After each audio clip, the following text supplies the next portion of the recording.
Ok, contextualizando, existiu um grandíssimo rabino e excelente professor e estudioso da Cabala chamado Itzhak Kaduri.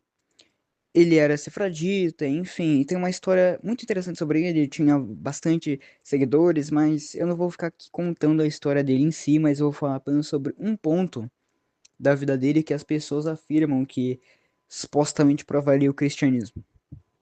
Que eles dizem que antes do Rabino Yitzhak Kaduri morrer, ele teria feito uma carta selada que ninguém poderia abrir apenas depois da morte dele. E então, quando teria acontecido a morte dele, a carta teria sido aberta e a carta supostamente falaria que Jesus seria o verdadeiro Messias e que o Messias que os judeus tanto estavam esperando assim, na verdade, seria Jesus, o Salvador dos cristãos, e que o cristianismo seria a verdade e o judaísmo seria uma mentira, esse tipo de coisa. E que eles também afirmam, né, as pessoas que contam essa história, que olha só, Isaac Kaduri não seria qualquer rabino, ele seria uma grandíssima autoridade religiosa. Então ele falar isso, ainda por cima, comprova completamente nossa fé. Só que tem um grandíssimo problema nessa história, que é uma distorção de fatos. Tem uma meia-verdade aí, certo? Existe, de fato, uma carta que é atribuída ao Rabino Yitzhak Kaduri. Certo, existe, eu não estou negando. Existe uma carta que eles dizem que teria sido depois da morte dele. A questão é que há uma carta que é atribuída, você percebeu o que eu estou falando, a sutileza de palavras que eu estou falando. Não existe nada muito específico que confirma que essa carta é verdadeira. Só que não é só isso, eu vou comentar sobre o conteúdo da carta já já. Os familiares do Rabino afirmam que não tem nenhuma informação, não falaram absolutamente nada acerca dessa carta. Você não tem nada de informação, sei lá, por exemplo, que no túmulo dele teria essa carta em algum lugar, ou qualquer coisa do tipo. Essa carta apenas apareceu entre certos grupos e atribuíram ao Rabino. E também vou comentar mais um pouco depois sobre outras coisas que poderiam corroborar talvez um pouquinho acerca da carta ser verdadeira, mas vou fazer também um contra-argumento do porquê tem mais um problema nessa situação toda. O conteúdo da carta não afirma também em nenhum momento, que Jesus é o Messias. A única coisa que está escrito na carta é isso aqui que eu vou ler agora. Ele levantará o povo e provará que sua palavra e sua Torá permanecem. É a única coisa que estaria escrito nessa carta. E a argumentação de que as pessoas falariam é que se você pegar cada letra ali hebraica de cada palavra, né? Yarin Ha'an Veyokar Shedvaro Vetorato Omidim formaria ali a palavra Yehoshua. E segundo o argumento, né, Yehoshua seria supostamente o nome de Jesus em hebraico. Essa seria a argumentação deles. Só que tem um problema aqui, é que Yehoshua é um nome bem comum, certo? Que simplesmente, se você fosse fazer uma adaptação comum, seria Josué, o personagem Josué.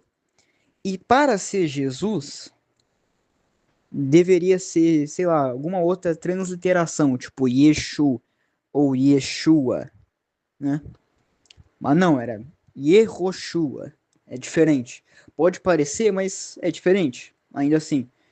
E além disso, de fato, você percebe que isso seria um acróstico, certo? Só que o problema, como eu já disse, é que só apareceu depois da morte dele, obviamente. Tipo, tu não tem nada que consegue provar que essa carta, esse bilhete seriam de fato verídicos. Você não tem nenhuma evidência, pessoas da família dele, é, qualquer coisa verificável que você pode analisar. Você só tem essa carta aí que circula, certo? Então, geralmente, se levanta, obviamente, uma suspeita de fabricação ou alteração, né? do que estaria sendo dito.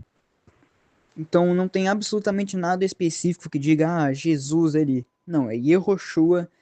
E agora, se você for usar algum argumento mais forte relacionado a isso, que é o que eu iria falar, de fato você poderia relacionar isso, essa carta aí, se ela fosse verídica, ao Messias, só que ainda assim não prova que necessariamente fosse Jesus, certo? E também eu vou falar mais um outro problema ultra importante relacionado a isso, porque tem vários problemas nesse caso. Enfim, a argumentação mais forte que você pode ter acerca disso é que antes da morte dele, Kaduri teria dito que esperava o Messias para chegar em breve e que havia conhecido ele um ano antes, certo? Ele teria tido visões, ele teria descoberto, né, que ele teria nascido agora. Então é diferente, olha só. O único argumento forte que você tem para dizer que, se isso fosse verdade, poderia ser o Messias, justamente refuta a própria afirmação de ser Jesus, porque seria o Messias que estaria nascendo agora, ou seja, é a concepção normal judaica de um Messias. Quer dizer, do Messias, né? Porque, enfim, Messias em si é alguém que é ungido, né? Eu tô falando do Messias escatológico da casa de Davi. Porque tem outros conceitos também, tipo Ben Yosef, mas não é o ponto do vídeo. Então, assim, é o conceito normal, certo? E até teria alguns cálculos assim que os pessoal tinha feito que diria que o Messias teria por volta de, não sei, 18 anos hoje em dia, esse tipo de coisa. Esta teria sido a afirmação dele mesmo relacionada ao Messias, certo? A única coisa mais relevante em si. Mas, de novo, é completamente diferente do conceito de Jesus. Teria nascido com pais comuns, pai, mãe, etc. Não teria nascido de uma virgem, não teria nascido vários e vários anos atrás, na época do Segundo Templo. Não, nasceu na época de hoje, certo? Agora, novamente, o argumento lá também de falar, uma grande autoridade religiosa, não é um ponto que faz muito sentido também, porque neste caso, olha só, rabinos, obviamente, podem errar, obviamente, isso não é, uau, rabinos podem errar, quem diria? E cada um tem interpretações, né, acerca de versículos, mandamentos, etc. Justamente você tem uma coisa que é Beit Midrash, que você estuda, né? Você faz estudos das coisas da Torá, o rabino está lá mais como um professor mesmo, você vai aprendendo, né, anotando o que você aprendeu, porque aqui é a interpretação, qual seria a interpretação correta, se isso confere, né, com o que os sábios dizem, esse tipo de coisa. Aqui não é nada de fundamentalismo, dogmatismo, esse tipo de coisa. Então, assim, apesar do rabino ter dito ter visões, etc., esse tipo de coisa, os sábios alertam uma coisa que é muito importante de você saber. Olha, apesar de que no Talmud, por exemplo, a gente tem alguns conceitos diferentes acerca do Messias, que talvez o Messias poderia, sim, já ter nascido e estar oculto, por exemplo, o conceito de Menahem e Ezequias, a gente não tem como saber quem é o Messias, certo? A gente só tem como saber quem é o Messias quando ele começar a cumprir as profecias, fazer reunião de exilados, trazer o terceiro templo, entre outras coisas. Quando fazer esse tipo de coisa, aí a gente pode dar palpite. Mas enquanto ele não fazer nada, nada messiânico, não tem como você saber, certo? Se ele só chegar e fazer vários cálculos ali, sei lá, de cabala, esse tipo de coisa, e ficar falando que é o Messias por causa disso, tal e isso, você não tem como saber, certo? Você só tem como descobrir quando ele começar a agir, certo? Então, mesmo que o rabino tenha falado alguma coisa relacionada a esse tipo de coisa, não dá para você ter certeza. Obviamente, nenhum judeu vai falar, olha, o Messias já nasceu, esse tipo de coisa, porque não tem como você saber, certo? Essa é a realidade.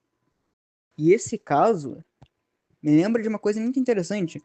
Vários missionários costumam muito pegar coisas talmúdicas até os dias de hoje para tentar dizer que teria alguma coisa relacionada a Jesus ser o Messias Não só no Talmud, mas tipo, qualquer rabino sabe, pega uma palavra dele, distorce igual neste caso aqui, gosta muito de fazer isso, certo?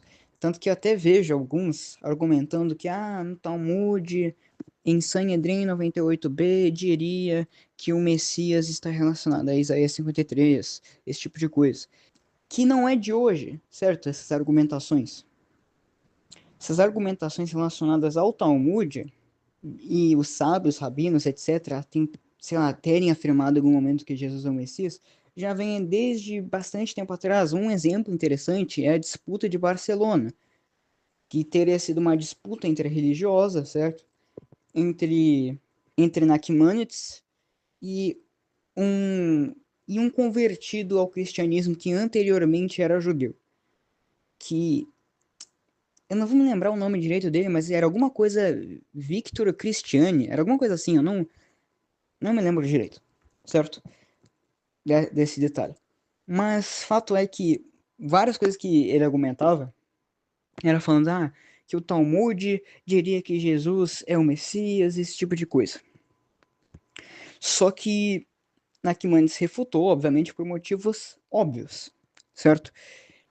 Porque claramente todas as vidas dos rabinos talmudistas demonstram completamente que eles não acreditavam em Jesus e não tem nem sentido afirmar isso.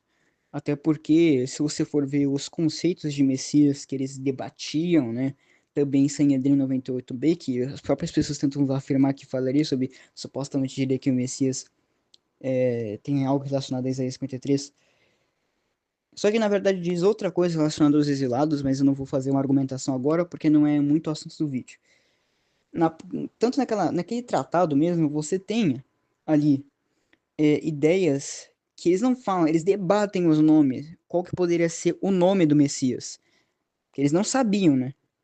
Quem que seria o Messias. Se eles acreditassem que Jesus é o Messias, eles teriam falado logo que seria, sei lá, Yeshua ou Yeshu, qualquer coisa do tipo. Mas não, falavam nomes bem diferentes. Tipo, Inon, Menahem Ben Ezequias, por exemplo. Falavam Hanina, entre vários outros, certo? Nomes que estão listados. É apenas um exemplo bom, interessante, né? E todos os conceitos de Messias ali mostram que seria depois do segundo templo, obviamente, e que o Messias seria um monarca, entre outras coisas. Você não tem absolutamente nada que diga qualquer coisa acerca de Jesus.